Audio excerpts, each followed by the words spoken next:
Pronto, a gente está gravando. Então, oficialmente, sejam todas bem-vindas. Bem-vinda aí vocês que vão assistir depois, que deveriam estar aqui com a gente trocando, mas tudo bem, não tem problema. Fica aí só o puxão de orelha. Hoje a gente vai conversar sobre o livro A Terra das Mulheres, Herland, da Charlotte Perkins Gilman. Sempre a gente começa dessa maneira, né? Eu faço uma breve apresentação da autora e falo para vocês também um pouco da história, faço um resumo meio atrapalhado, porque tanto tempo fazendo essas coisas, mas ainda sou muito péssima em síntese, eu sou terrível para resumir as coisas. E vou falar para vocês um pouco das coisas que me marcaram nessa leitura, tá certo? E aí a gente abre e a gente vai conversar sobre as percepções de vocês, seja sobre a leitura, seja sobre os aspectos que vão sendo citados aqui, tá? Então, a nossa autora do mês é a Charlotte Perkins Gilman, como eu falei, é uma autora do final do século XIX. Ela nasce em 1860, num período bem interessante, né? Ela nasce de uma família muito conturbada. O pai, assim que ela nasce, vai embora, e a mãe não aceita muito bem, ela tem uma relação péssima com essa mãe, e talvez a gente vai lendo os críticos e os analistas das obras dela, né, alguns muito metidos a psicanalistas, inclusive, vão analisar como a maternidade passa a ser uma coisa muito importante nas obras dela. Ela tinha uma relação muito conflituosa com essa mãe, uma relação de muito distanciamento, e até de uma certa agressividade. Ela teve pouco acesso aos estudos, mas com o que ela teve acesso, ela conseguiu fazer muita coisa, conseguiu, enfim, até mesmo frequentar durante um tempo a faculdade, coisa que era muito difícil para as mulheres da época. Teve muito apoio da família paterna, e aí esse é um fato muito interessante da vida da Charlotte, né? Ela nasceu no meio de mulheres muito influentes no meio social político. Ela é sobrinha de grandes nomes do movimento sufragista, por exemplo. Uma das tias dela foi a autora de um livro célebre para a época, que foi A Cabana do Pai Tomás, né? Célebre para a época, mas um livro muito problemático nos dias de hoje. Talvez ele possa até ser um livro que a gente pode ler e comentar sobre futuramente, apesar de ser um livro mais grosso. É uma dessas leituras que fluem rápido, né, sem grandes obstáculos. Então, ela nasce nesse meio e ela é criada basicamente por essas mulheres, né, mulheres que estão imersas na movimentação política, mulheres que estão encabeçando e pensando a primeira onda do movimento feminista. Né? Então, esse é o contexto em que nasce Charlotte Perkins Gilman. E ela era uma mulher realmente danada, né? Assim, ela era uma mulher que queria quebrar todos os tabus possíveis e imagináveis. Ela casou, seguindo os rituais da época, mas logo se separou, se divorciou formalmente do marido, uma coisa também que era muito difícil para a época, e foi tudo de boaça, tipo, sem grandes dramas. Ela teve uma que ela também, assim que pôde, entregou aos cuidados desse ex-marido, para que ela fosse criada pelo ex-marido e pela mulher dele atual, né, ele casou novamente, e ela achava ótimo, achava maravilhoso, porque essa filha poderia ter, então, uma outra família, né, assim, uma expansão familiar, que podia dar para ela todo o amor e todo o carinho, e ela não via problema nenhum nisso, né, então ela não esteve tão presente durante o crescimento dessa filha. Ficou mais ao cargo do pai. Ela se relacionou amorosamente com uma outra mulher durante um bom tempo, foi o grande amor da vida dela, ela diz. Tá? Esse relacionamento também acabou. Enfim, o final da vida da Charlotte também foi muito de acordo com o que ela viveu a vida inteira, né? Também foi uma morte de quebra de tabu. Ela foi diagnosticada com câncer de mama, já acho que no começo da década de 30. Acho que ela morreu em 35, salvo engano. Eu tinha anotado, mas eu perdi. Tem um monte de coisa aberta aqui, eu não vou achar. E ela era defensora da eutanásia, dentre tantas outras coisas. Né? E aí ela preferiu se suicidar, né? Ela preferiu tirar a própria vida do que morrer de câncer. Né? Então, ela morreu, acho que por abuso de substâncias sedativos. Né? Então, essa é a vida, a trajetória resumida da Charlotte Perkins Gilman. Os pensamentos dela estão muito de acordo com as coisas que ela escreveu. Né? Ela parece que escreve muito mais com um intuito político, né? de fazer posicionamentos políticos do que de fato, ou do que de entreter. Tá?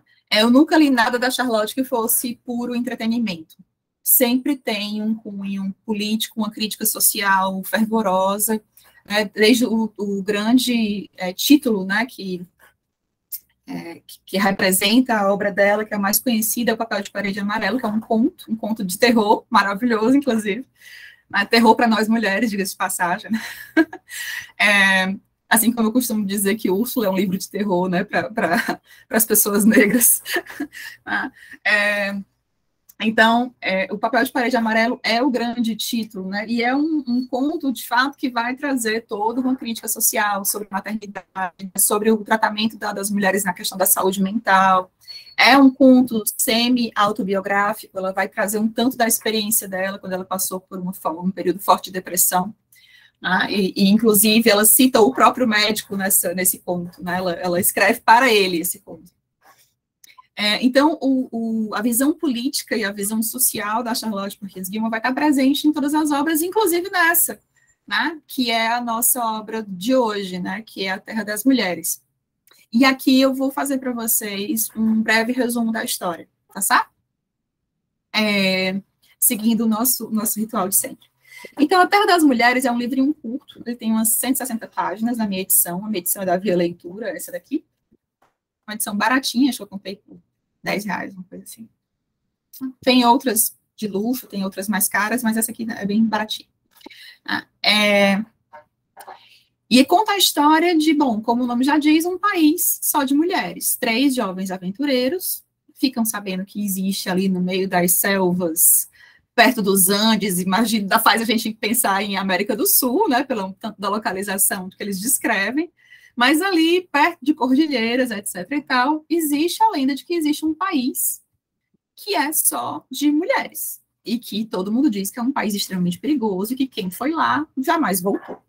Essa é a lenda que corre. E quando eles ficam sabendo disso, eles ficam animadíssimos, querem ser os desbravadores, né, desse país de mulheres. Não, primeiro que não pode existir um país só de mulheres.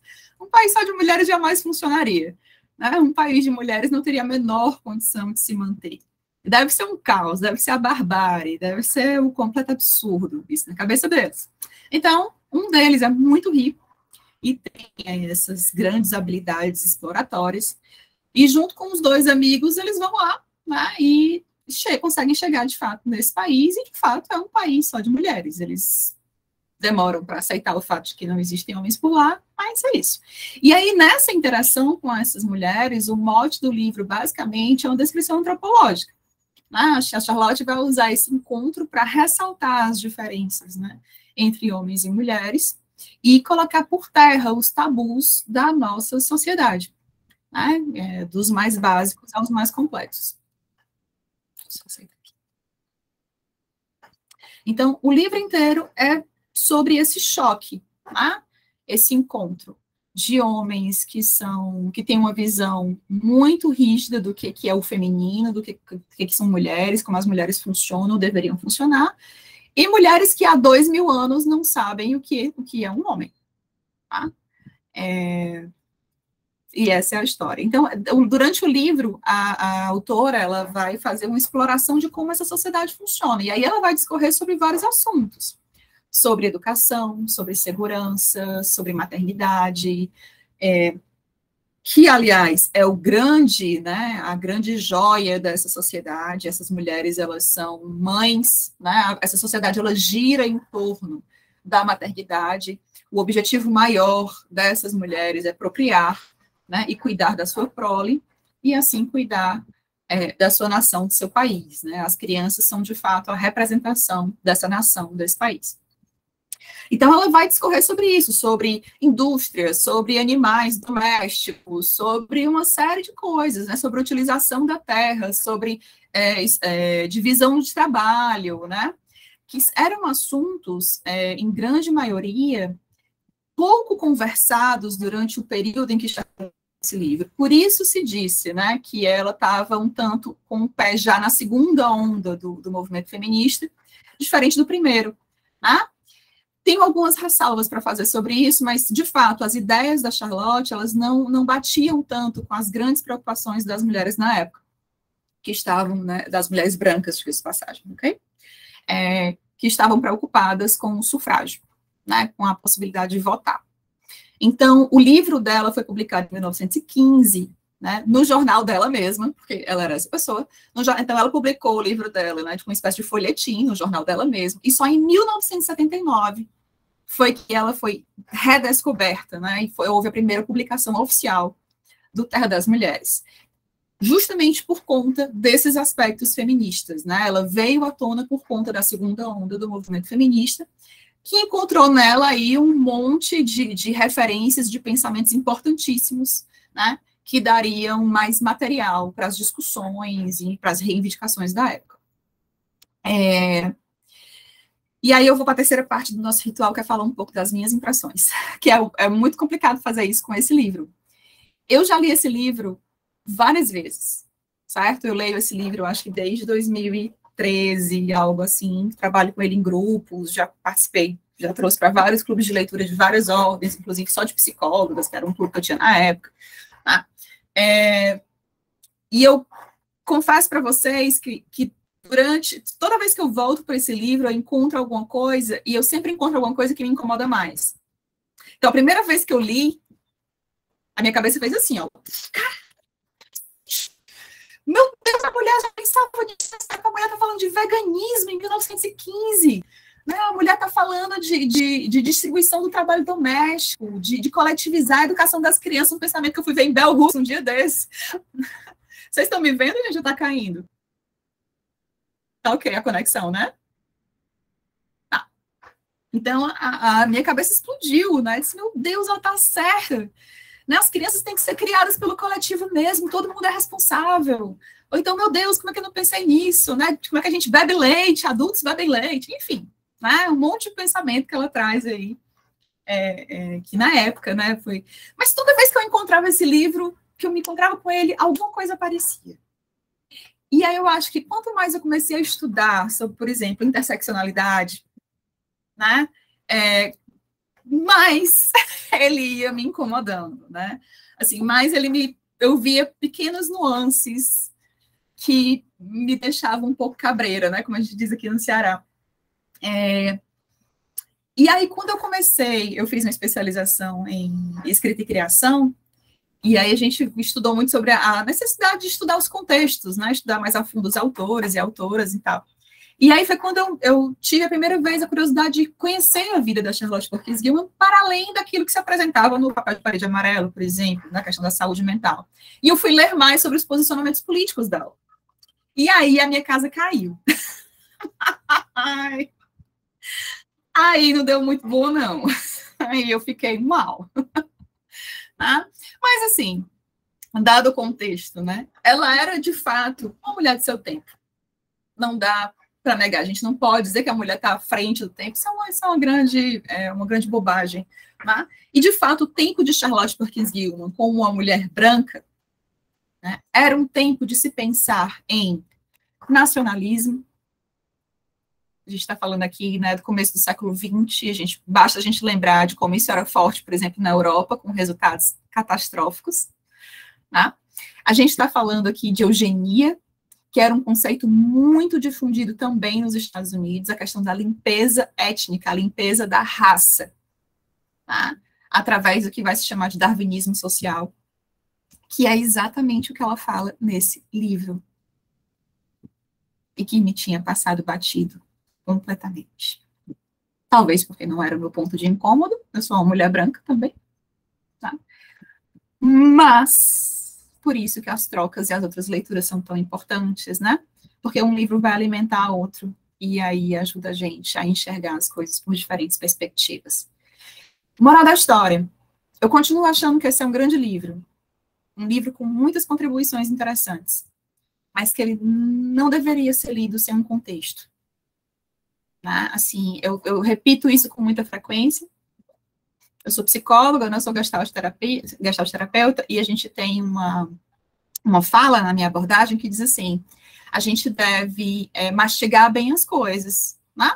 E assimilar o que é para assimilar e descartar o que não dá para assimilar. E eu gosto de aplicar isso às minhas leituras, né? Acho que muito amparada também como Bell Hooks entende o que é uma leitura crítica, né, um pensamento crítico, eu acho que a gente deve mastigar bem as coisas. Sempre, de onde vier, de quem quer que seja, a gente deve sempre mastigar bem as coisas e fazer esse movimento. Toma para a gente o que é legal, o que a gente acha que faz sentido, o que a gente acha que pode usar, que pode maturar, e descarta aquilo que não é bacana, né? Que não é muito legal, que é anacrônico, que não está atualizado, etc. Então, esse é o trabalho que eu faço nesse livro agora, né? E como a gente leu Bell Hooks no mês passado, eu achei que seria muito interessante trazer a Charlotte Perkins Gilman dessa vez, justamente para fazer esse contraponto, né? Porque elas trazem, talvez, olhares que poderiam ter ido para uma direção similar, não fosse, né? Essa diferença de raça e de classe, né? Que acabou construindo aí um gigantesco, né? Entre a concepção prática desses dois pensamentos. Dito isso, eu queria abrir e saber de vocês, né? Como é que foi a experiência de leitura? Tá? E aqui vocês podem falar sobre, foi fácil, foi difícil, tive preguiça, achei um saco, ou esse ponto aqui me interessou, esse outro aqui, enfim, ou não li, porque... tá, então, jogo para vocês a bola. Tá? Para quem leu, como é que foi a experiência? Joga, Camila. Nara, eu achei muito interessante a contextualização que você fez, a introdução sobre a vida da Charlotte Perkins Gilman. Eu particularmente gosto muito do conto Papel de Parede Amarelo, acho que tem muitas coisas importantes e interessantes para a gente discutir sobre o papel da mulher na sociedade. E aí, quando eu fui ler o Terra das Mulheres no ano passado, estava até tentando recuperar as minhas anotações aqui. Inúmeras coisas me incomodaram. Porque se, por um lado, é bem isso que você falou, né? Eu acho que a ideia de uma maternidade que é compartilhada coletivamente me parece ser algo interessante que ela propõe no livro, mas com algumas questões também, né? Porque nem todas essas mulheres, né, da Terra das Mulheres, elas são colocadas nesse lugar do cuidado, né, com as crianças, né? São algumas mulheres que têm aptidão para esse cuidado com as crianças, e outras mulheres, enfim, não entram nesse lugar, né? Mas não é isso que me incomoda, isso eu acho também interessante, pensando que maternidade, nem todas as mulheres, elas, enfim, né, têm aptidão para serem mães, né? Então, isso não me incomoda. O que me incomodou, assim, ao longo do livro, e que logo no início me incomodou, e aí eu acho que tem muito a ver com esse pensamento eugenista da Charlotte Perkins Gilman. Eu vou explicar, assim, alguns elementos. Primeiro, é uma descrição da natureza que é muito higienizada, né? Porque é uma natureza, eu até notei aqui, ela descreve que é uma natureza que não tem praga, não tem estiagem, não tem férias, não tem animais selvagens, enfim, né, uma natureza, uma paisagem que seria a paisagem ideal, que inclusive foge até mesmo ao que seria a característica de uma natureza, né? Digamos assim, é como se fosse uma natureza civilizada, né? E nesse sentido tem uma certa higienização já na descrição da paisagem.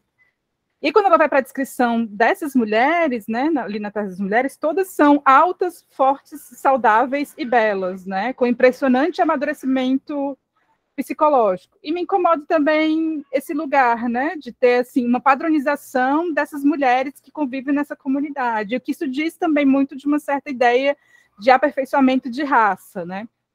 Em vários momentos do livro, ela fala disso, né? De que ali estava... Ela fala de raça, em vários momentos assim, do livro, né? Aperfeiçoamento de raça, algo nesse sentido. E aí eu acho que, já, pela própria narrativa, você consegue perceber esses elementos de eugenia, né? Mas é isso, né? Era uma mulher que era fruto do seu próprio tempo, e eu acho que são questões pertinentes para a gente conversar. Acho que é um livro extremamente necessário para conversar, para discutir essas questões, né? Enfim, eu acho que talvez para começar aí. Tem outras coisas que eu anotei, mas eu queria ouvir vocês. O começo. Começa logo chutando a porta. Mas Eu estava te ouvindo, anotando aqui, porque meu pensamento é meio difuso, né? Mas, ó, isso que você traz é muito bizarro, cara, como eu não percebi isso na primeira leitura. Não percebi. Acho que eu fiquei tão assim, tão querendo ver né, as coisas potência feminista, tipo girl power, que só mulher fodona, etc e tal, que eu não me atentei para essas coisas. E depois, quando eu me atentei, eu fiquei chocada, porque de fato tá lá. Né? E aí é que eu acho o perigo da coisa, sabe? É tão sutil como é que eu vou dizer, é tão romanceado, né? Ela tem uma exaltação, tem uma coisa que eu, descuidada, caí, né? Mas se a gente, é basicamente Hitler. Assim, não, é o contrário, se você parar para pensar. Só que ela está descrevendo aqui quem é o narrador, né? O narrador é alguém que está encantado com esse país. Tá? É alguém que está encantado. E o narrador é só um disfarce para a voz da Charlotte. Né? Porque lá para o final do livro, acho que ela se cansa de ficar com o personagem e ela começa a falar como se fosse ela mesma, né? Citando, inclusive, cientistas da época, né? Pensadores da época, enfim. Né? Então, esse lance da limpeza étnica, né? Da limpeza racial, que realmente transparece nessa cidade, nesse país, que é milimetricamente calculado. Nada sai do prumo. Gente, isso é muito louco. Assim, essa é a utopia mais bizarra, se parar para pensar. Como assim? Utopia seria o quê? Seria a idealização de uma situação X, onde o coletivo vive em harmonia. Não há sensação de coletivo aqui, é quase como se fosse uma unidade. Né? Vou dar um exemplo de como isso é doido. Olha só, tem uma parte do livro que uma das personagens está contando lá para o rapazinho, lá que ela tem um relacionamento, como é que ela decidiu ser civil, enfim, trabalhar com que ela trabalha, não sei falar a palavra. E ela disse que quando era criança ela encontrou uma mariposa. Tá? E ela achou a mariposa linda. E aí ela pegou a mariposa e levou para a professora. E disse, olha que lindo que é isso. Ela, que maravilha, você achou essa mariposa. Essa mariposa está quase extinta. Nós precisamos matar essa mariposa porque ela vai contaminar as nossas plantações. Ela vai colocar ovos nas nossas frutas, vai estragar as nossas frutas, então nós vamos matar essa mariposa que está quase extinta, para que ela não atrapalhe os nossos planos.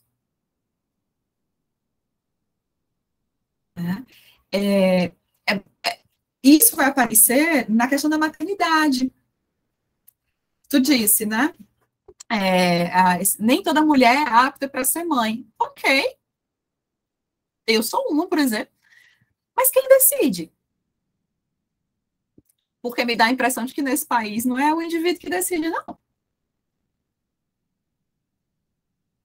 Né? Elas decidem, o coletivo decide, as mulheres sábias decidem. Né? Então, assim, o grupo das mulheres sábias vai decidir se aquela mulher é apta ou não para cuidar de seus filhos. E as mulheres que saem da norma, elas não podem reproduzir. Né? Sim. Aí elas fazem assim, elas dizem, ó, a gente conversa. Se a conversa não adiantar, a gente tira a criança, e a criança é criada pela gente, ela não tem contato com essa criança.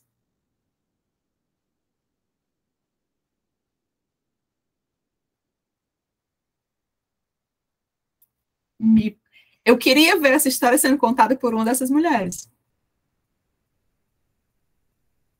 Uma dessas mulheres que fogem da norma. Eu acho que a gente estaria diante aí de uma distopia. Por um outro ponto de vista, eu acho que seria uma distopia.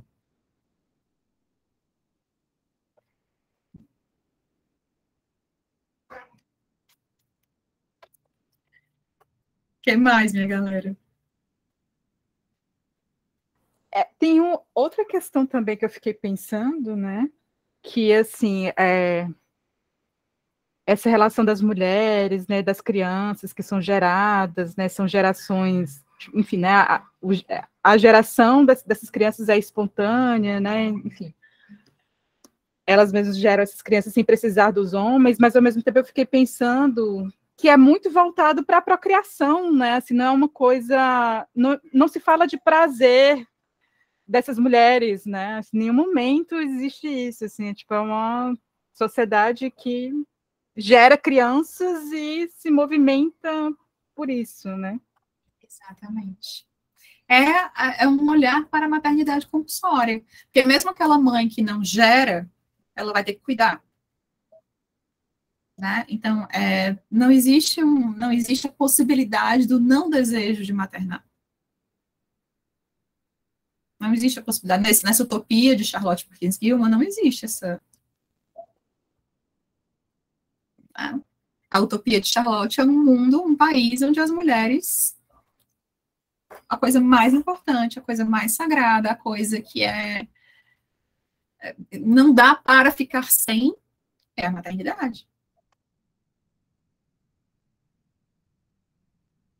E isso também é uma coisa que não me desce. Não me desce. Em determinado momento ela diz que para o controle populacional, somente aquelas mulheres que desejam muito, elas se concentram nesse desejo e aí elas engravidam. Tá? Mas na descrição de todo o resto é como se não houvesse a possibilidade de não ter esse desejo. E os prazeres, eles seriam sublimados para outras coisas, para atividade física, né, para a construção de conhecimento, etc. E tal. Eu li um artigo, dando uma olhada por aí, né, que eu gosto de ler sobre o que as pessoas pensam, né, sobre esses livros.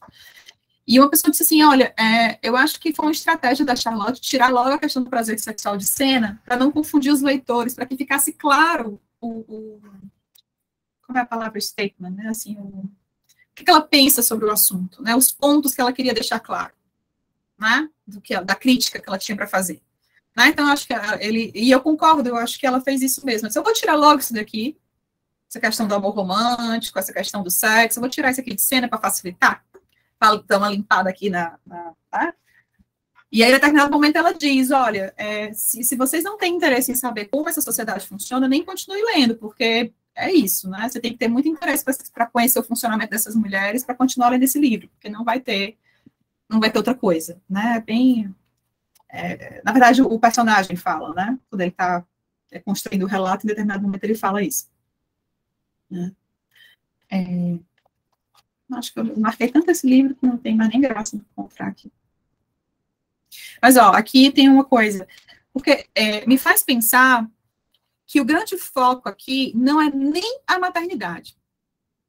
Assim, a maternidade, sim, mas tem uma coisa que vai além. Olha esse trecho aqui na minha edição, na página 71. É o capítulo 5, uma história única.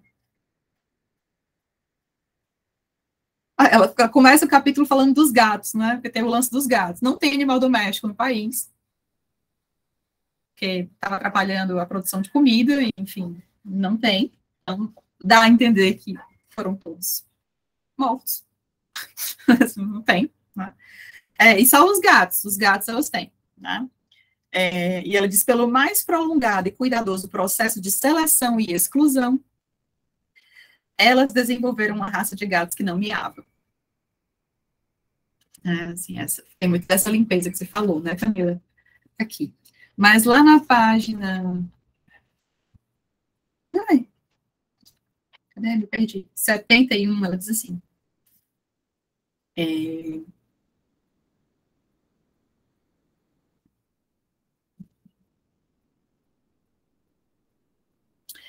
A mãe terra provia. Elas só comiam frutas, sementes, ovos ou o que produziam. Tinham nascido da maternidade e vivido por ela. Para aquelas mulheres, a vida era um longo ciclo maternal. Mas logo elas reconheceram a necessidade de melhora, e não só de mera repetição, devotando sua inteligência combinada ao problema de como criar o melhor tipo de pessoa. A princípio, tinham apenas a esperança de ter filhas melhores. Então, reconheceram que, independentemente das diferenças no nascimento, o verdadeiro crescimento vinha depois, pela educação. né? Ou seja, o molde. Um molde. Mais um ponto aí dessa pensamento eugenista, né? Oi, Camila, pode falar. Eu vou pegar só alguns trechos que eu anotei aqui, em que ela fala claramente da criação de uma nova raça, né? Então, assim, na minha edição, página 102, ela fala assim, que é no 5º capítulo que você falou aí, né? Ela fala assim, ali estava, enfim, a maternidade, e embora não fosse para todas, poderia, se o poder fosse hereditário, fundar uma raça nova. Aí fala da coisa das filhas de Maia, né? Que são as mães do futuro, que quando essas mulheres atingem 25 anos, elas começam a engravidar, cada uma dá à luz a 5 filhas, e isso produz 25 novas mulheres, cada uma, né? Enfim. Aí fala da partenogênese, e a partenogênese é isso, é fundar uma nova raça. Então, a qualquer momento ela tá pontuando isso, né? Não era alegria pessoal, mas a esperança de uma nação e a origem de nova raça, né? Que é essa coisa do nacionalismo, você falou. Isso. As irmãs, né? Aquilo que se cria naquele país e que deve ser protegido e deve se manter ali. Tá? Ela, inclusive, tem uma parte que ela é bem decisiva na página 104, vai ser um capítulo mais adiante, 8. Capítulo 8. Ela diz assim, lá tudo era diferente. Não havia o componente sexual na atração, ou ele era praticamente nulo. 2000 anos deixaram nelas bem poucos instintos nesse sentido. Aí vem, olha só. Também devemos lembrar que aquelas que às vezes o manifestavam como uma exceção atávica, era por esse mesmo motivo negada a maternidade. Né? Ou seja, as mulheres que tinham desejo sexual, elas não podiam ser mães, porque isso não podia ser passado para a prole. Né? Então, a elas, e olha como é colocado, né? A elas é negado a maternidade. Né? E aí é que são elas. Esse é o grande, um dos grandes problemas da escrita de Charlotte Perkins Gilman. Ela tinha um pensamento profundamente nacionalista, de fato, além de racista, né? Tem um artigo dela que é muito conhecido, em que ela diz que as pessoas negras deveriam ser condenadas, né, homens, mulheres, crianças, a trabalhos forçados. Né? Que ela diz que são aliens, né, são aliens, não são pessoas bem-vindas ali, que elas enfraqueceriam a raça. Que raça? A raça branca. Tá? A raça branca. Então, esse era o pensamento de Charlotte Perkins Gilman. De segregação e anulação. E acho que é importante contextualizar também que esse era um período em que se começava um movimento dentro da medicina, vinculado à política, claro, de castração compulsória das mulheres racializadas. Quem vai falar muito sobre isso é Angela Davis, no Mulheres, Raça e Classe. Né? Vai contar essa história, né, de como as mulheres negras, durante o começo do século XX, muitas delas foram submetidas a cirurgias de esterilização, sem saber que estavam sendo submetidas a cirurgias de esterilização, justamente por conta desse movimento de eugenia, né, esse pensamento de limpeza da raça, de que as pessoas negras não poderiam procriar porque elas teriam maior número e aí elas acabariam, enfim, com a raça branca norte-americana. Então, isso é real, isso acontecia. Lá, nos Estados Unidos isso foi muito forte. Curiosidade, no Brasil também aconteceu. Na década de 80, salvo engano, foi 90, acho que vale dar um Google, houve inclusive uma CPI sobre o assunto, né, sobre a esterilização compulsória de mulheres pobres e negras no Brasil. Foram centenas de mulheres que foram esterilizadas, sem saber que estavam sendo. Né? Então, tem algo aí de um controle da raça que é muito problemático. E bem antigo. Nara, agora, quando você começou a falar, eu ia dizer justamente que A gente vê essas manifestações, assim, ainda que muito incipiente, mas a gente vê, por exemplo, muitos comentários nesse sentido, muita gente levantando a bandeira de que, às vezes parece até inocente, mas dizer assim, ah, por que que essa mulher tem tantos filhos que se não pode criar, né? Por que que essa família tem 4, 5 filhos? Então, nesse pensamento, eu penso que reside também essa lógica, né? Porque, assim, claro que é preciso que tenha, né, que se tenha um controle assim, que é preciso que as pessoas tenham um controle, que é preciso que você, dentro do seu projeto, mas eu acho que dentro do seu projeto de família, a família que tem que pensar nisso, né, e não ser imposto de que, já que você tem poucos recursos, você não deve, não pode ter filhos, assim, isso é uma ideia que eu vejo muito surgir, principalmente nas redes, assim, você vê muitas pessoas dizerem isso o tempo todo, e dizerem como que não fosse dado o direito de você ter família.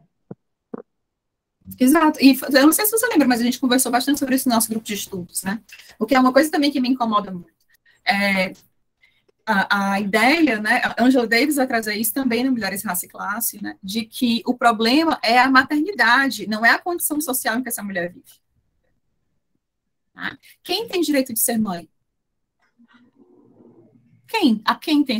Porque eu não sei vocês, mas quando eu digo que não quero ser mãe, eu sou açoitada, né? Assim, ainda, 2022, né? O ano da tecnologia, eu diria aquele doido lá na internet, né? Então, assim, as pessoas ainda estranham que uma mulher não quer ser mãe, mas que mulher que as pessoas estranham que não quer ser mãe? Essa mulher, né, de classe média alta, essa mulher que sei lá, que é branca, enfim, que não é uma mulher periférica, né? Então, essa mulher tá chamada. Como assim você não vai ser mãe? Tá? Então, de quem é o direito da maternidade? Tá? E essa é uma pauta muito importante, né? Porque, de fato, tem esse discurso que é um discurso, também é um discurso acionista. Sim. Quem são as pessoas que podem procriar? Tá? Não se diz a condição social da mulher, a condição econômica da mulher. Né? Se pensa em se ela pode ou não, se ela pode ter filhos. Simples. Tem que, assim, olhar para justamente, olhar para nossa somente para a questão funcional, né? O que você vai funcionar, como você vai funcionar nessa sociedade, o que você vai agregar aí no capitalismo, ou seja, a mulher somente como trabalho reprodutor mesmo, e só se for, né? Porque assim, a partir do momento que você escolhe quem é, então, essa mulher aqui, eu quero que ela seja mais a massa mesmo de trabalho, ela vai estar aqui no trabalho, então não interessa ela ter os filhos, cuidar da sua família, ela vai ter que ser só. E quem pode reproduzir, né? Quem pode dar aí pelo menos algum filho com condição de se tornar um proletário, né? Alguém que pelo menos possa se profissionalizar para servir unicamente a função, né, do capitalismo. Basicamente isso. Inclusive, Charlotte fala um tanto sobre isso. Né? Ela não era alheia às condições socioeconômicas das mulheres da época, né? Mas volto a dizer, das mulheres brancas. Né? Ela entendia, por exemplo, a realidade das mulheres que trabalhavam na indústria. Né? Só que nessa época as mulheres que trabalhavam na indústria eram em esmagadora maioria brancas, as mulheres negras não tinham acesso a esse tipo de trabalho, elas trabalhavam nos campos, nas lavouras, né, nos serviços domésticos, elas não eram, não em grande número. Né? Então a Charlotte não era alheia, e ela faz algumas críticas aqui, né? Tanto é que as mulheres perguntam, quer dizer que no país de vocês as mulheres têm muitos filhos e elas têm muitas criadas para cuidar desses filhos? Eles dizem, não. Quanto mais pobre, mais filhos a mulher tem, e menos criadas elas têm para dar conta. Quanto mais ricas, mais criadas e menos filhos para dar conta. E esse pensamento não entra na cabeça delas. Como assim? Mas, como assim? Qual o sentido disso? Né? Por que as mulheres que reproduzem, as que têm mais condições, são as que reproduzem menos? Enfim, uma série de divergências, né, de coisas que são muito crassas no nosso funcionamento, que para essas mulheres do mundo utópico de Charlotte não faz sentido. Tá? Inclusive o próprio trabalho, porque ela diz, em um determinado momento alguém vai pegar uma cesta, né, a mulher não pode fazer força, a mulher não pode carregar peso. Aí elas perguntam, no país de vocês é assim? Mulher não pode? Não. A mulher é para ser honrada, a mulher não é para fazer esforço nenhum. Aí uma delas pergunta, todas as mulheres?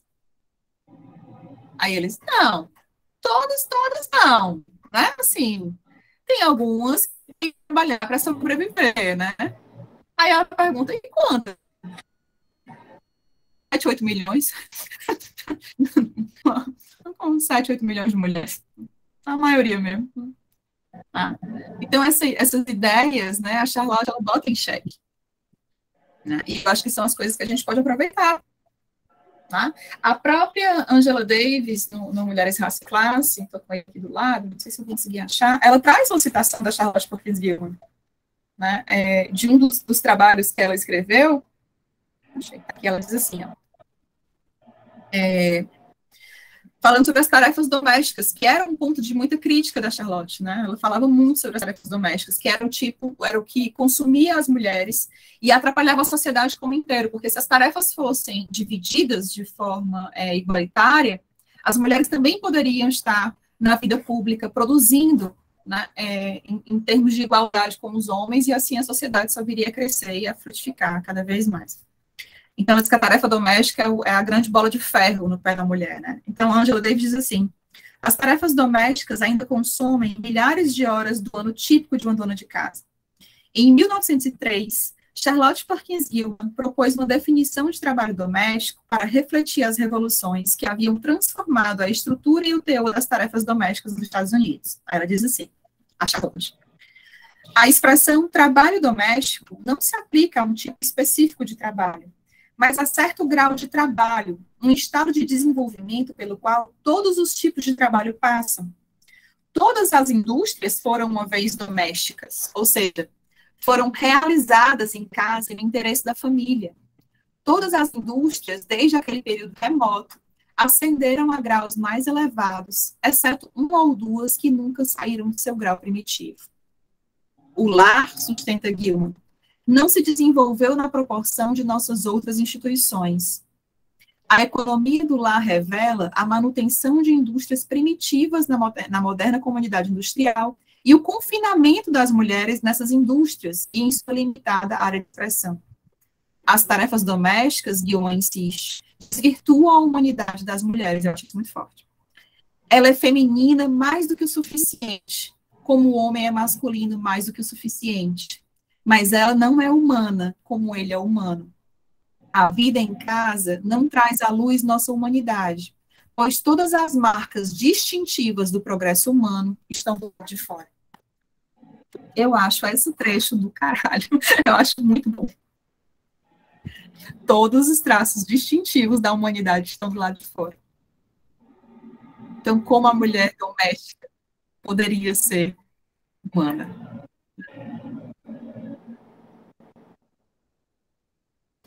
Mas o que mais, gente? O que é que vocês gostaram? O que é que vocês não gostaram? Outras ideias, talvez menos pessimistas?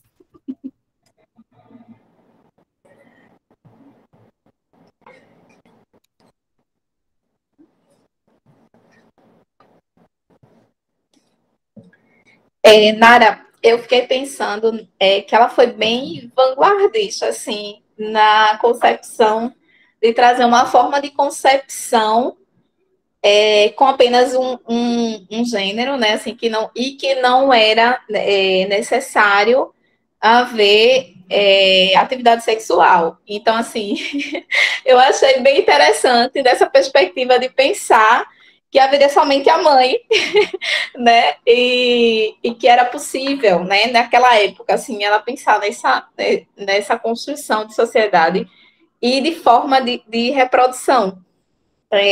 Eu fiquei pensando assim, que ela meio, de certa forma, hoje a gente tem, né, uma reprodução que não é necessária a atividade sexual. Então, eu achei bem interessante esse aspecto da obra, assim, e achei muito audacioso da parte dela de colocar a questão como se fosse, assim, eu fiquei pensando uma leitura dos homens dessa obra na época. Assim, tem essa coisa da eugenia, achei interessante que a Camila trouxe, mas imagina, você lê uma obra em que tudo é perfeito, onde tudo é feito só por mulheres. Né? Então, assim, dá uma perspectiva de que você imaginar que, por muito tempo, as mulheres eram humanas imperfeitas, né? Homens incompletos, homens não totalmente capazes, né? Homens mutilados, né? Como de há tanto tempo tinha uma construção, inclusive, filosófica com esse pensamento, né? Vem Aristóteles dizer que as mulheres eram somente homens, assim, mutilados, né? Homens que não deram certo. Então, dessa perspectiva, você pensar que uma mulher teve a audácia, né, de dizer que seria possível, ainda que na literatura, uma sociedade, né, onde tudo se faz, inclusive a questão da reprodução, né, da continuidade da vida, sem o papel do homem, eu achei bem corajoso, bem audacioso. Achei fantástico. É o que eu digo, mulher, a bicha era danada, entendeu? Assim, era a merda, porque tinha logo nos Estados Unidos, nesse negócio assim, esse pensamento, mas não tem como, né, gente? Não tem como extirpar, assim, total, né? Mas ela tinha pensamentos incrivelmente subversivos. E uma leitura social que realmente eu acho que poucas pessoas teriam coragem de expor dessa maneira. Por exemplo, a questão do estupro marital. Né? Ela traz no livro estupro marital. Né? E a conivência dos homens com essa violência para com o corpo da mulher. Depois que eles casam, para quem não leu, tem spoiler, tá? Mas não faz diferença nenhuma. Né? Eles casam com as 3 pessoinhas lá que eles conheceram, né? As 3 moças que eles conheceram. E um deles, que é violentíssimo já, que já, inclusive, no livro é dito o quanto ele é conhecido, né, por enganar mulheres, né? Sim, por dormir com muitas mulheres, enganando essas mulheres, né? A mulher não quer transar com ele, porque o sexo para elas é um ritual de acasalamento mesmo, né? E ele invade o quarto dela para estuprá-la, porque diz que as mulheres gostam disso, né? E aí, essa construção desse episódio, desse capítulo, é muito interessante, porque mostra a leitura que ela tinha desse comportamento, de como isso acontecia, da violência que isso representava e da conivência dos homens para com isso, porque os amigos sabem. Os amigos sabem pelo menos o que ele é capaz de fazer, mas imaginam o que ele vai fazer, não avisam ninguém, e posteriormente, o que parece ser o mais sensato deles, que é o que conta a história, ainda diz, mas eu entendo o que ele fez. Afinal de contas, ela é a esposa dele. Né? Então, esse é o tipo de coisa, questionar-se, que é um direito da mulher se resguardar da vida sexual, não querer transar com o marido, em 1915, em 1915, se hoje é um problema falar sobre isso, né? Se hoje homens e mulheres, muitos não aceitam a ideia do estupro marital, porque é um dever da mulher comparecer, aí Charlotte, em 1915, diz, não, isso é uma violência, esse homem vai ser julgado e por isso ele vai ser expulso do paraíso, né? Ele vai ser expulso da terra das mulheres, porque, obviamente, ele não sabe se controlar. Se ele não sabe se controlar, ele não vai estar aqui. Tem um trecho que eu acho muito interessante sobre casamento, né? Porque ali, enfim, mostra a perspectiva do que eles entendiam, os homens, né? Esses 3 personagens masculinos, o que eles entendiam do casamento, da civilização de onde eles vinham, né? Aí falava que no casamento a mulher pertence ao homem, né? Essa é a visão deles, né? E aí que esses homens não tinham nada a oferecer que não fosse o nome deles, né? E aí tem uma personagem, que acho que é a Lima, que acha super desagradável ter essa ideia de perder o nome dela para ganhar um outro nome por causa do casamento, né? Então, acho que tem algumas coisas realmente muito interessantes, assim, se você pegar os detalhes, tem questionamentos muito interessantes. Outra coisa, Camila, acho que no começo me chamou a atenção isso, assim, que ela faz os papeizinhos, assim, dos caras mais escrotos. Então, ela faz os três tipos, né? O tipo de cada um. E aí eu achei bem interessante também, porque ela coloca aquele machão, aquele que. Então, tem a caracterização, e nenhum cai bem, né? E assim, e aí ela usa isso como introdução, né? Como tipo, é como se ela tivesse mostrando o quanto aquela sociedade, né, em cima daqueles valores masculinos, era tão inferior àquela outra sociedade que ela estava mostrando ali como utópica e ideal. É como se fosse quase um paralelo, porque primeiro ela traz a narrativa desses homens, todas, né, invadidas aí de vários perfis machistas, embora cada um diferente, mas todos com perfis machistas de diferentes ângulos. E aí ela vai e faz esse choque, né? Mas olha como isso aqui é muito superior, né? Assim, né? Essa outra visão aqui de mundo tá tudo perfeitinho. Pelo menos é como se ela tivesse arrumado tudo perfeitinho para mostrar o quanto é chocante, assim. Eu acho muito interessante o que vocês estão trazendo, né? Porque mostra, de fato, esse pensamento dela, que é um pensamento muito divergente, né, do que rolava na época. Muito coragem dela expor dessa maneira, porque, por exemplo, ela vai questionar essa relação homem-mulher, né, essa relação heterossexual, dessa maneira mesmo que vocês estão colocando, né, como é que funciona? Funciona assim, o homem dá para a mulher a segurança, o dinheiro, essa proteção econômica e social, e a mulher dá para o homem a submissão, naquele esquema que a Virginia Woolf fala, né, no livro que a gente leu também, tá todo seu espelho da grandeza desse homem, né? Então, aí dessa troca surge, então, um matrimônio, né? O homem com esse papel de salvador, né? De protetor, de provedor, né? E a mulher com esse papel de submissão, cuidado e adoração, veneração desse homem. Nessa sociedade isso não acontece. Tanto é que eles ficam em completo estado de limbo, porque eles não têm nada para dar para essas mulheres, eles não têm bens para dar para essas mulheres, eles não conseguem proteger essas mulheres, eles não conseguem trabalhar por essas mulheres, eles não conseguem nada, né? Eles não têm nada para dar. E como isso afeta o sentimento que eles têm de hombridade diante dessas mulheres, né? Tanto é que eles se sentem o tempo todo, e engraçado, eles dizem assim... que elas nem parecem notar que somos homens, ele continuou falando aqui, né? Tratam-nos como tratariam qualquer um. Como assim qualquer um, gente? E não é o quê? Eu não entendo. Tratam-nos como tratariam qualquer um. É como se o fato de sermos homens fosse mero detalhe. Então, porque para eles não tinham como de imediato inverter a lógica, né? Eles estavam na lógica justamente patriarcal, em que eles não eram qualquer um, eles eram os dominadores, né? Eles eram... E aí o orgulho ferido, né? E aí eu acho que se a gente puxar ainda, o fato dele querer ir lá impor a atividade sexual, impor o ato à esposa, seria ali o começo... Né, de repente seria o começo de como eles iam impor sua dominação, né, através da escravização desse corpo.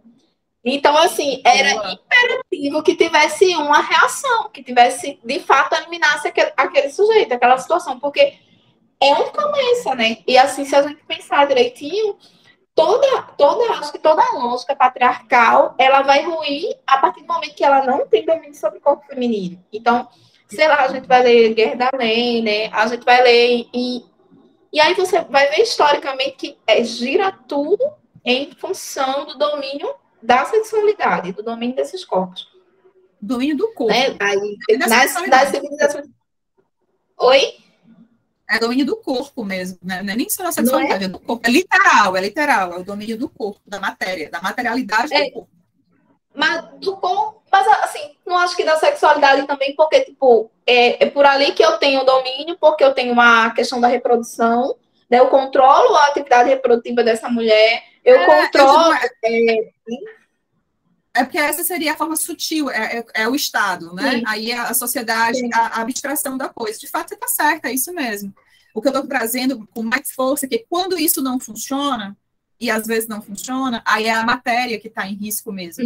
Tanto é que Que é o que ele foi das maiores fazer. ferramentas de correção, que é o que ele foi fazer, né? A matéria, a grande matéria.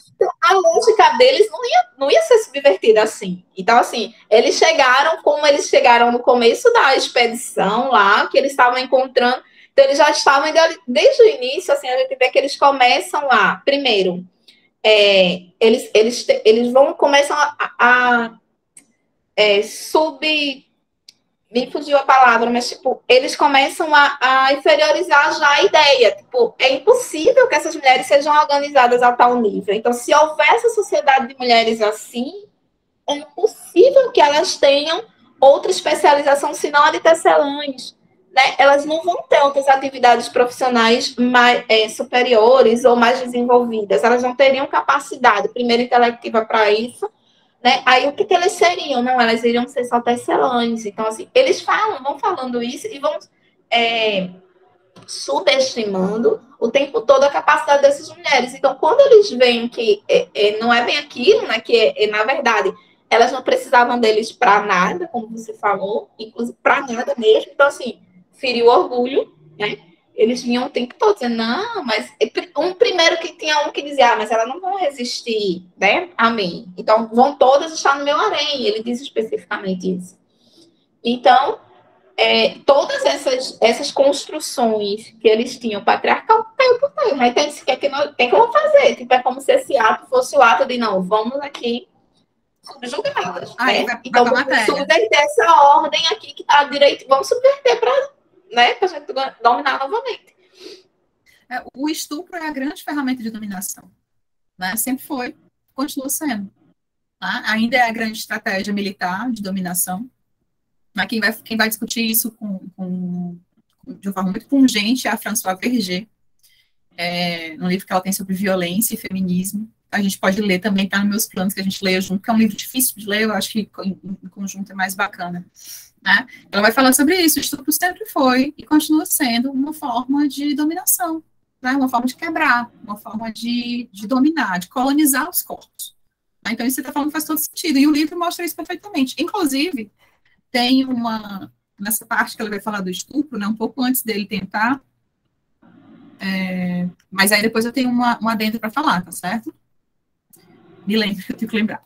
No capítulo 11, na página 144, o Terry, que é esse machão violento, ele canta uma musiquinha.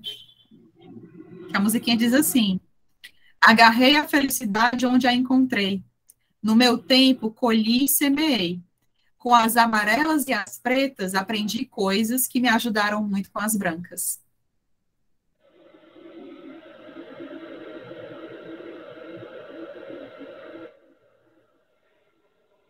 Gerda Lerner fala isso aqui.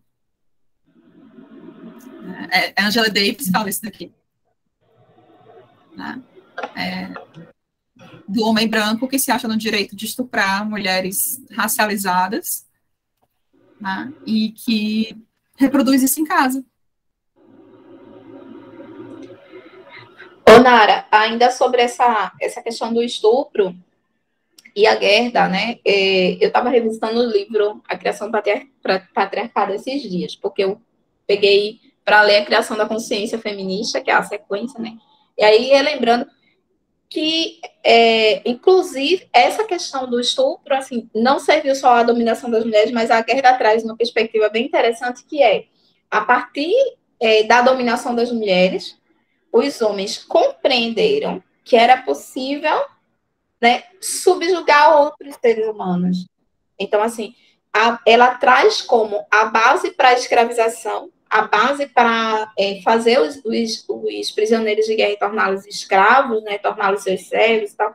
Como a base para isso foi que eles aprenderam fazendo isso com as mulheres. Então, subjugando as mulheres, aprendeu-se a subjugar outros homens, né, outros povos. Ela fala isso mesmo. Ela diz que o homem aprendeu a escravizar, escravizando suas companheiras, né? Escravizando as suas mulheres. E é isso mesmo, né? É a escravização desse corpo, né? Dessa matéria existente, enfim, subjugada. Quando a gente vê como tá ligado, né? Assim, como é importante essa lógica também de se libertar dessa dominação, precisa andar, assim, com a lógica interseccional. Se você não parar para ligar esses pontos, assim, não pensar libertar-se desse domínio somente da perspectiva de gênero, somente da perspectiva racial, isso não vai funcionar. Você tem que entender todos esses mecanismos e fazer isso junto, né? E aí tem um aspecto nesse assunto que a gente está conversando, nesse livro, que me assustou. Não sei se eu entendi certo, eu confesso, né? Eu já li várias vezes, mas que me deixou meio assim, pior do que eu pensava. Eles vão a julgamento, né? Por conta disso. Ele tenta estuprar a esposa e eles vão a julgamento. E aí ele diz assim, o trecho. Em uma corte em nosso país, teriam considerado que ele estava em seu direito. É claro. Mas aquele país não era nosso, era delas. As mulheres pareceram mensurar a dimensão da ofensa. Eu vou ler com muita calma essa frase. Por favor, prestem atenção para ver se eu estou viajando, tá? As mulheres pareceram... 146, capítulo 11, primeiro parágrafo da minha página aqui. Capítulo 11, a última página do capítulo 11.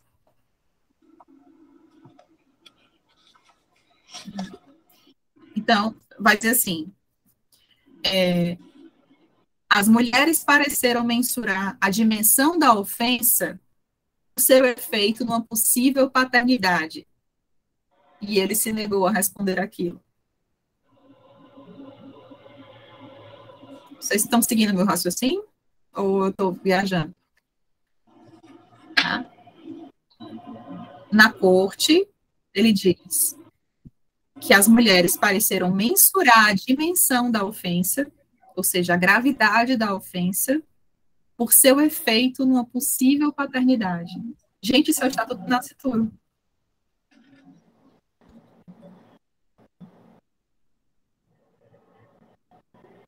Ou seja, se houvesse a possibilidade dele ter engravidado ela, o crime talvez não fosse tão grave.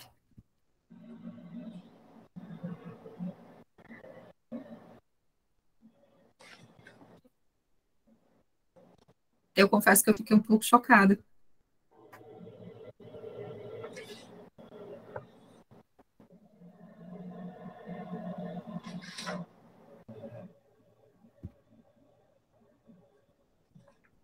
Ô, Nara, tu pode repetir? Eu não encontrei. Tu pode repetir a frase? Na última página do capítulo 11, dos últimos parágrafos do capítulo 11. Ah, tá. A questão do julgamento. Né? Aí começa, na minha página começa assim, né? Em uma corte em nosso país, teriam considerado que ele estava em seu direito, é claro. Mas aquele país não era nosso, era delas. As mulheres pareceram mensurar a dimensão da ofensa por seu efeito na possível paternidade. E ele se negou a responder aquilo.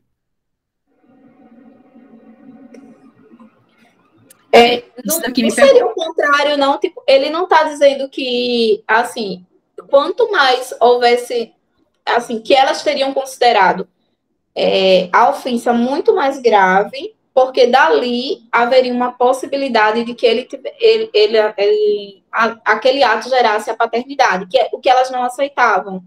Tipo, porque iria corromper o modo de reprodução que elas já vivenciavam, assim, eu entendi o contrário, tipo, ele está considerando que ela talvez até pensasse, assim, eu acho que é isso, né? Que, tipo, ainda mais grave, porque vai corromper o modo de funcionamento da sociedade que elas tinham cultivado até então. Então, assim, era grave o fato do estupro, mas ainda mais grave se dali viesse uma criança. Vou me agarrar a essa sua percepção. Porque eu gosto, ela me deixa dormir mais tranquila. Não, e é super passível de ser entendido. Eu acho que é mais lógico, porque, tipo, para elas, aquilo era algo político também, assim.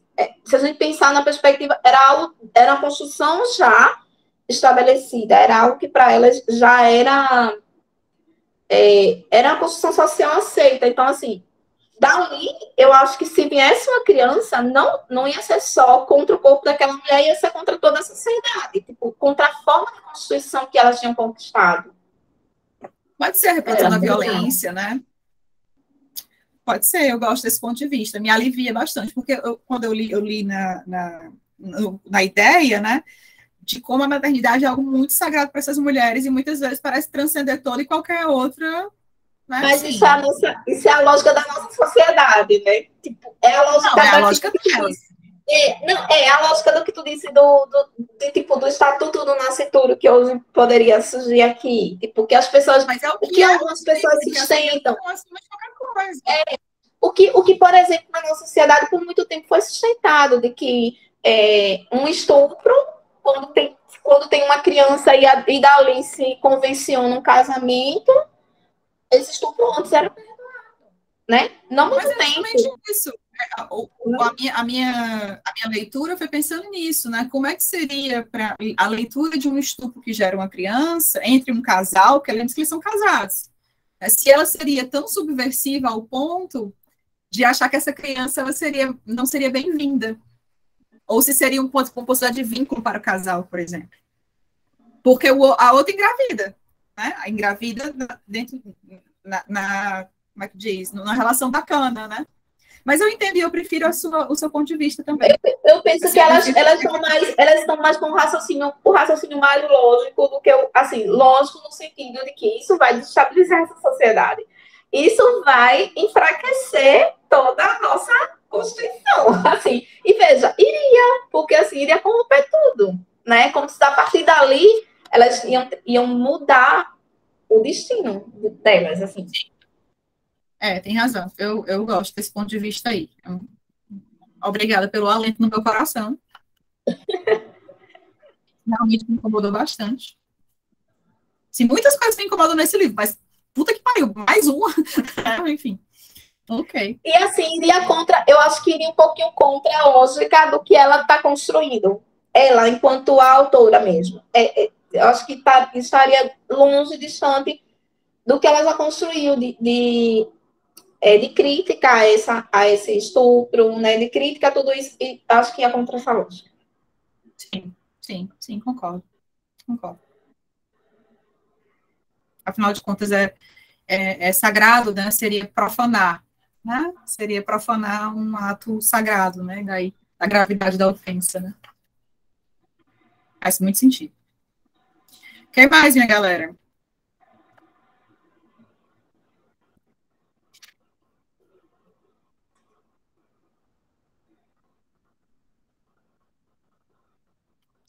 Só um comentário. Vocês já falaram tudo que tinha para falar, não tem nem o que falar. Mas o que eu ia dizer é que... Vai. Não, amiga, só uma besteira. Que quanto mais a gente lê, mais a gente fica impressionado que as coisas não mudaram nada, né? Que a gente pega um livro de 1900 e bolinha e vê o que está acontecendo agora, não muda, né? Não muda e, meu Deus, como assusta, né? Como assusta a gente. Tu falou do estatuto, eu não sei se vocês escutam podcasts, aí hoje o assunto, né, da Natuza Neri foi sobre isso, né, e assim, meu Deus, aí elas botam as falas dos congressistas, né, dos homens e das mulheres, e você fica, gente, assim, que louco, aí o homem lá no congresso, não, porque Jesus, não sei o que, eu digo, gente, né, Jesus não é igreja. Aí você fica, meu Deus do céu, que absurdo onde é que a gente se meteu. Camila, e tem coisas que não mudaram na prática, né? E tem coisas que mudaram e a gente corre o grande risco, que é isso que você está trazendo agora, corre o grande risco de retroceder, né? Aí a gente, além de na prática mesmo, tem coisas que você vê que às vezes até legalmente mudou, mas assim, socialmente não mudou, né? Assim, por isso que eu estava também vendo uma discussão assim no livro que uma discussão sobre o que é o feminismo, e aí vai definir o que é isso, aí é a luta pelos direitos, mas será que é só a luta pelos direitos? Porque às vezes você conquista ali os direitos, mas a cada momento, assim, as coisas não mudaram. Então, assim, se não mudar a percepção, se você não mudar com a educação, se você não mudar com um redirecionamento, essa lei que às vezes é só imposta, é uma lei que é conseguida, às vezes, de uma maneira instável em um determinado governo, mas que a qualquer momento isso pode ser desestabilizado por um outro, né? E se não mudar, se isso não mudar enquanto educação mesmo, nível de educação, acho que não está seguro, né? Assim, sempre pode retroceder. É aterrorizante. É terrível. É como a Simone de Beauvoir falou muito bem, né? O direito para a mulher é uma abstração.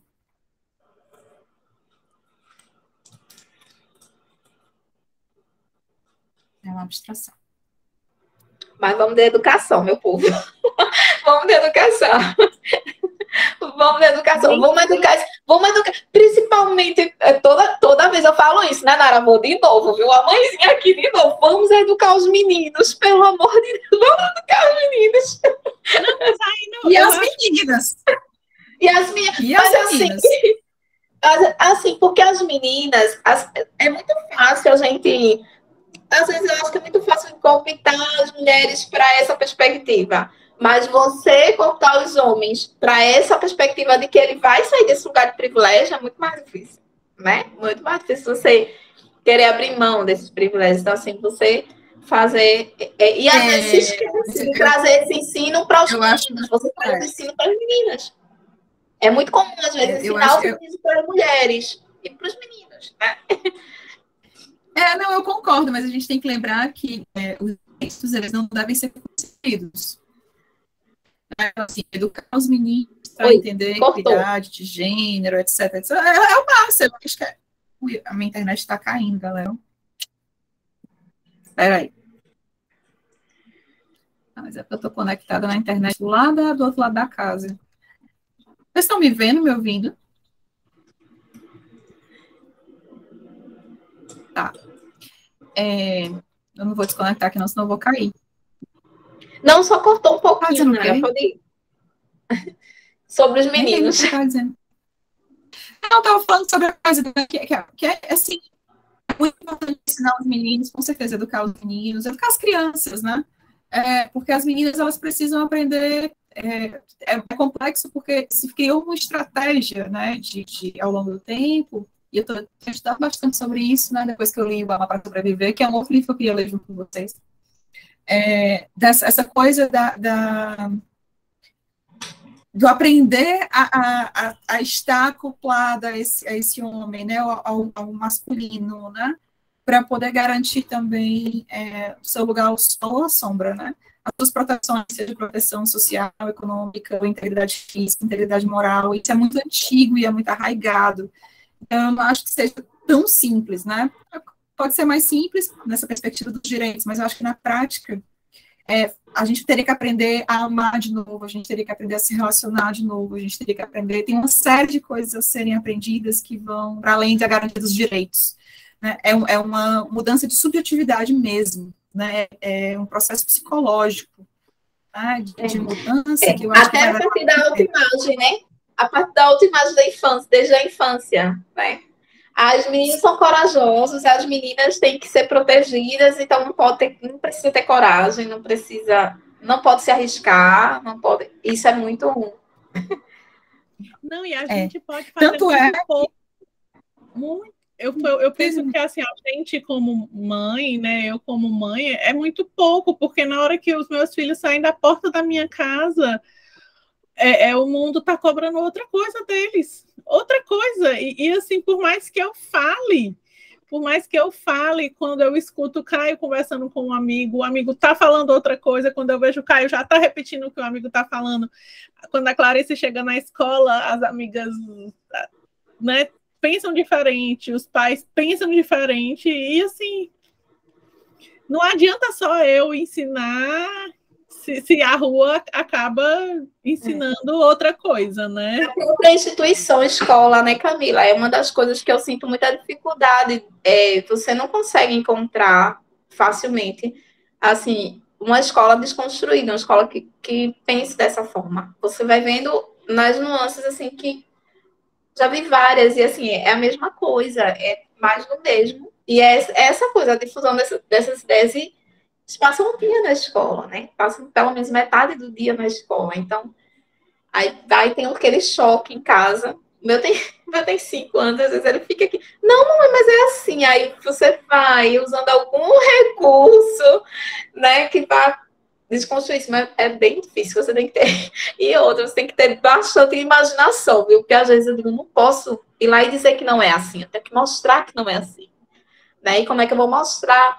E aí, assim, muitas vezes mostrar que eu consigo, eu ir lá e fazer. Então, assim, muitas vezes, essa perspectiva também, para mim, é por isso que eu digo que me fortaleceu muito a perspectiva do pensar o feminismo, a olhar para isso, assim, como educar. Porque também eu me vejo como que na obrigação de passar esse ensino com a experiência, com a vivência, demonstrando com o que eu faço, né? E assim, essa vontade de que o meu filho perceba, de que ele perceba nesse meu, assim, que não tem um papel da mulher, né?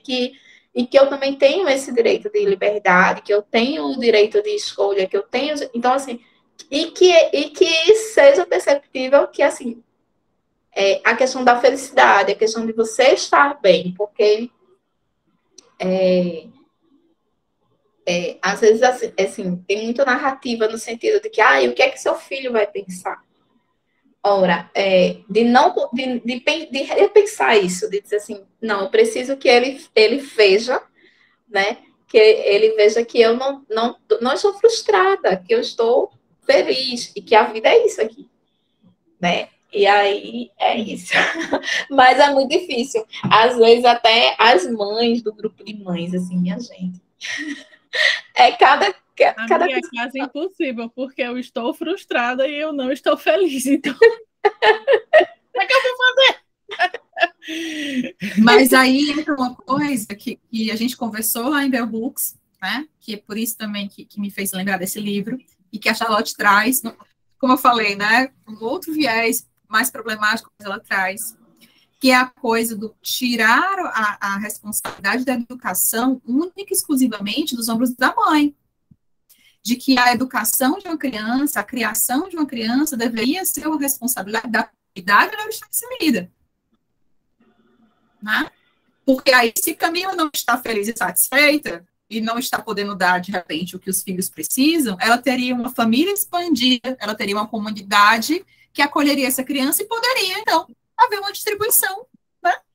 Assim, se ele não está encontrando na mamãe, vai encontrar na titia, no tio, na vovó, na tia da escola. E vão para terapia. O Caio já foi um monte de tempo, recebeu alta, né? Porque é criança, a Clarice tá, e aí vão se cuidar, gente. Lidem com os problemas de vocês, porque tá difícil eu conseguir lidar com os meus. Mas aí isso é consequência do quê, né? Isso é consequência desse movimento individualista, né? Dizer, a mamãe aqui não vai dar conta não, parceirinho. Vai lá, vai cuidar do seu. Terapia tá aí para isso. Tudo bem.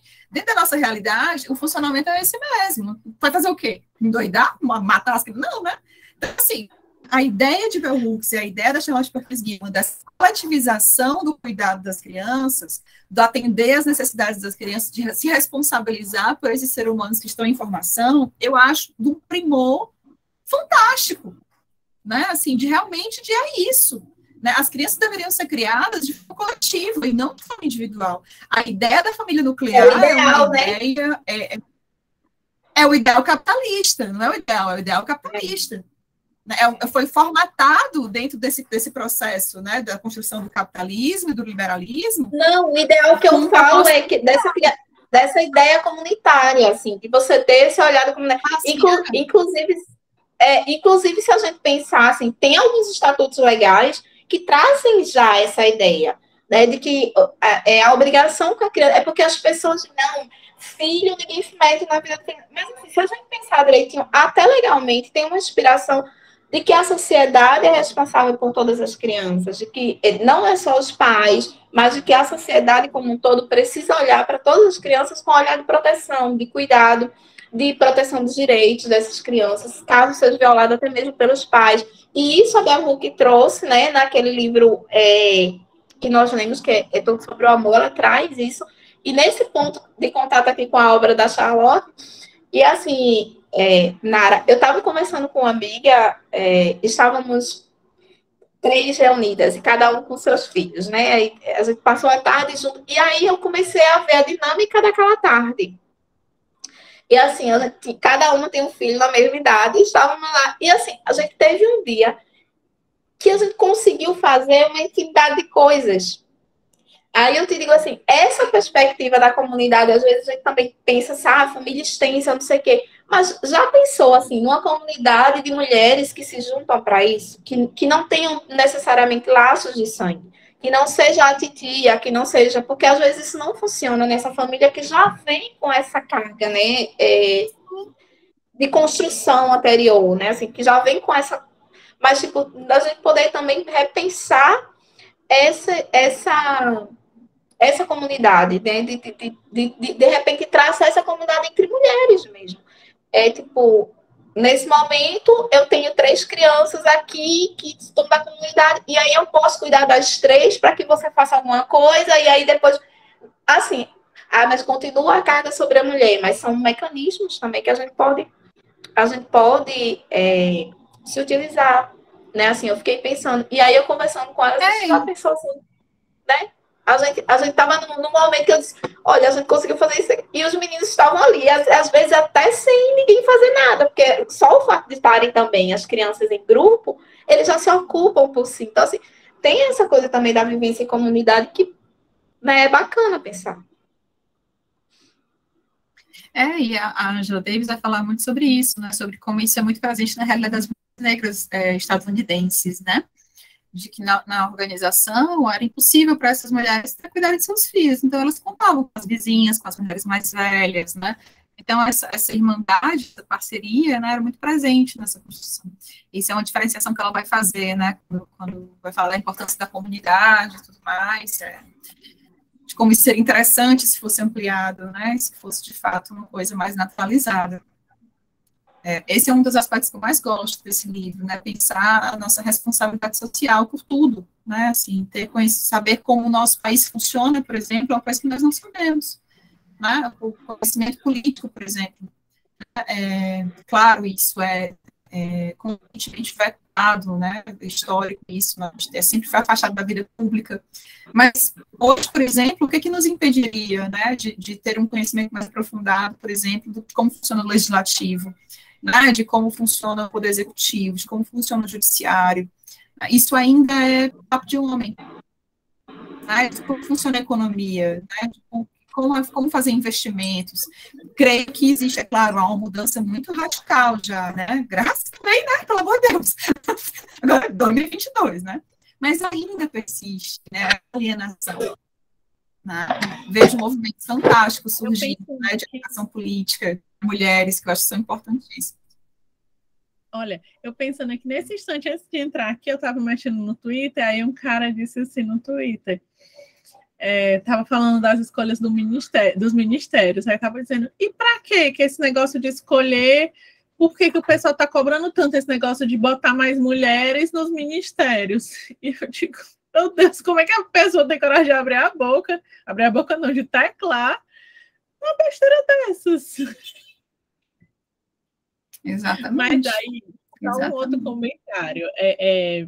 Eu pensando, né, que essa geração da gente, né, dos perto de 40 e pouquinhos, é uma geração que, ao meu ponto de vista, cresceu acreditando, né, com os maridos, pais, geralmente não muito ausentes e tal, então a gente cresceu muito autossuficiente. Né? Aquela coisa de que que é muito o que eu faço aqui, que eu vejo que eu vi a minha mãe, vejo minhas irmãs, claro que tem a ver com a nossa dinâmica de casa, mas eu vejo em muitas pessoas que eu conheço também, né? Da gente ficar muito naquela de que, vou pedir aqui pro meu marido, mas ele vai dar trabalho. Então, e da gente se orgulhar disso, né? De que, eu dou conta. Ontem mesmo uma amiga no trabalho estava falando disso, né? Não, eu não peço nada para ninguém, tudo do meu filho eu faço, porque ela tá no segundo marido e o filho mais velho é de outro, né? Eu faço questão de fazer só tudo dele, sou eu, para ninguém falar nada, e de que a gente veio muito nessa pegada, né? De eu sou autossuficiente, não tá fazendo a parte dele, eu vou fazer a minha e a dele. E olha nós, né? Tudo fodida, sobrecarregada. A grande armadilha. Amiga, eu tô saindo dessa pegada, viu? Eu tô total fora dessa pegada. Tô nessa, não. Pois não dá, não. É um trabalho oneroso, mas é um trabalho que vale a pena. Não dá não, Camila. E assim... Isso é porque o teu filho é pequenininho e tu já vem agora num momento, né, que a gente já começou a aprender outras coisas, mas eu digo, eu tô falando de a minha amiga, que a gente já tem filho. Seu filho já é adolescente, né? E já tá nessa dinâmica. E assim, aí ainda tem outra dinâmica, assim, aqui. Tentar colocar que ele também seja autônomo. Assim, tipo, tentar o máximo de não fazer as coisas por ele. Não, me chamou a atenção que disse assim, então eu falei assim, eu faço tudo. Não, de tentar dizer, você tem que aprender a fazer, tem que fazer só. E tentar também desenvolver essa capacidade, que aí também vai passar pela educação, né? Às vezes, mas faço, mamãe, dá um trabalho danado, Nara. Mas assim, mãe, eu quero lavar os pratos, como você falou, venha, volta aqui, aí todo dia. Aí vai, a gente canta, ri, brinca, não sei o quê, mas tá ali, ele lava os pratinhos mesmo, lava o copo, lava e faz perfeito. E faz perfeito. Aí mamãe disse, agora eu quero fazer isso. Assim, não, fazer nada. A gente tem que limpar. Então, assim, você sujou. Mas você limpa? Eu disse, não, porque é a consequência. Então, aí vai, bota para lavar o banheiro, lava as cuecas. Eu tinha que cortar isso, né? Ótimo, educação pra vida. Para dizer que você já trabalha infantil. Mas, tipo, na brincadeira, né? Isso muito na dinâmica, que para ele é uma brincadeira, mas assim, é uma constante. É uma constante aqui. Mas, tipo, não é que você vai ficar fazendo isso horas, porque, claro, é uma criança. Mas, na cabeça dele, ele fez, né? Assim, passou 5 minutinhos ali, mas ele fez, ele trabalhou, ele ajudou, né? Ele fez a tarefa. E é isso. É isso, gente, é educação para a vida, né? Bem algumas coisas que a Charlotte fala também, né? Vai na... Entende? Né? E aí nem se dá conta que está, né, nesse processo, mas está no processo. E eu acho isso muito importante, né? A educação, para além da educação formal, mas a educação para o mundo também, para a vida, para a autonomia, né? Charlotte preza muito isso aqui nesse livro, né? Assim, vão aprender especialidades quando estão já mais velhos, que sabem mais o que querem fazer, o que as áreas que interessam, né? Através da exploração do mundo, né? Através da vivência da autonomia, da atividade e tudo mais. Então, isso para mim, eu concordo, eu acho que é uma educação fundamental e é talvez a mais importante, né? Daí se desdobra todas as outras. Nara, você tem espaço para falar uma experiência aqui pessoal? Tem como parar um pouquinho a gravação? Deixa eu contar aqui para o grupo. Tem espaço? Peraí, deixa eu só...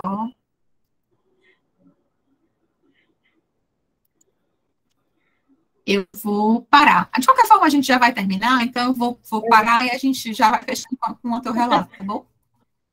Vou parar aqui a gravação agora.